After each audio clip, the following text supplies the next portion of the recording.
আমার কাছে মারা গেছে। সে হয়েছে কোন দেশের তো আল্লাহ জানে। আগে বলাইছে আমার পরিবার কইছে না, হুমায়ুনে কইছে দাদু পার না মাতিচ্ছে। আবার আসছে আবার 3 বারের সময় পাগল না দাদু আর্মেনিয়া দুয়ার মেলে দিচ্ছে। সে যাই বান্ধবের ভিতরে ধরে আমি দেখলাম তারে দেখে কই না রে ভাই বুঝতে পারছি দেখে কেমনি আইসে আল্লাহ জানে। এরপরে গা গোসল করালাম ছিলেন না, মাথা টাথা কামাইয়া সিস্টেম আনলা একবার পরিষ্কার আর সব ডাক্তারে এনে দেখলাম একবার মিশা কথা করতে যাবে দেখে গেলে হলেন সে কোনো বাচ্চা এমনি দেখেন ভালো সে বাচ্চা না, সে মরে যাইব যা খাইতো স্যার। একবার 7টা মুরগা কিনছে বাচ্চা 7টা কিনে খাওয়াইছে। আচ্ছা বাচ্চা বাচ্চা তার কুকুরম কারে কয় কুকুরম হলো তার গুলে কাঠে খাইলে না ভুজিয়া কাঠ ভাঙা ভিতরে খানা স্যার। হ্যাঁ একাও বিচার করতে করতে। আচ্ছা তারপরে এ কথা যখন বললো এই খাবার যে খান সে করবো। হ্যাঁ অনেকদিন পরে এও থাকতেই না কত দেশে থাকি শেষে মামুর বাড়ি রয়েছি গল্প।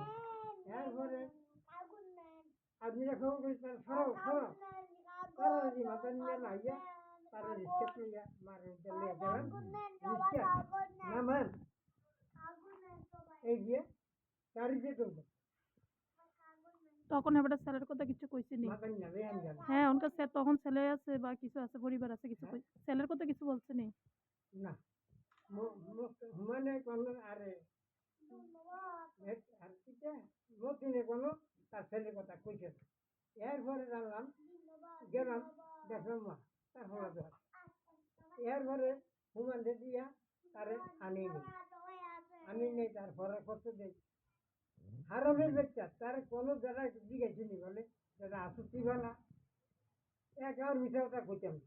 আচ্ছা আনি নেই আইয়ে যায় লেখাপড়া করে ভাড়া খরচ দেয় কলম কিনে দিই হুমানের কাপড় খুললে রেখে দিচ্ছে কুমিল্লা হুমানের লোক শিখে রাখলো চিন্তা করলো তাই কোন গুণটা নিল হাইব কোন।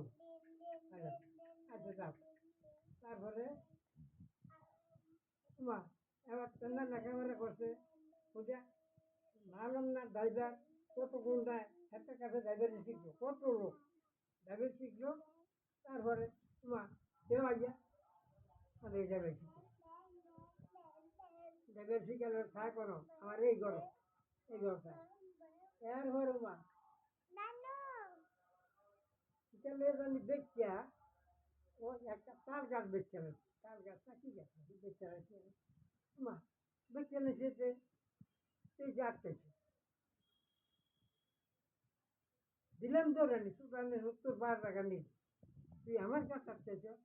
হ্যাঁ মানুষে বলবে ওই বেড়া আরে সিসিকে দেখে তোরে হাত তুই বেটার খবর দিয়ে গাছ দিয়ে বুঝতে হতা কোথা দিয়ে দিছে গাছ।